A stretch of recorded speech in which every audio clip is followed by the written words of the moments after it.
नमस्तेऽस्तु महामाये श्रीपीठे सुरपूजिते शङ्खचक्रगदाहस्ते महालक्ष्मी नमोऽस्तु ते।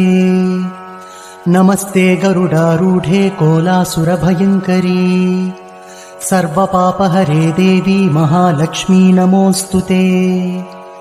सर्वज्ञे सर्ववरदे सर्वदुष्टभयङ्करी सर्वदुःखहरे देवी महालक्ष्मी नमोऽस्तु ते। सिद्धिबुद्धिप्रदे देवी भुक्तिमुक्तिप्रदायिनी मन्त्रपूते सदा देवी महालक्ष्मी नमोऽस्तु ते।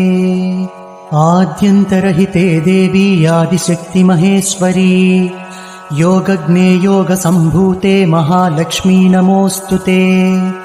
स्थूलसूक्ष्ममहारौद्रे महाशक्ति महोदरे महापापहरे देवी महालक्ष्मी नमोऽस्तु ते।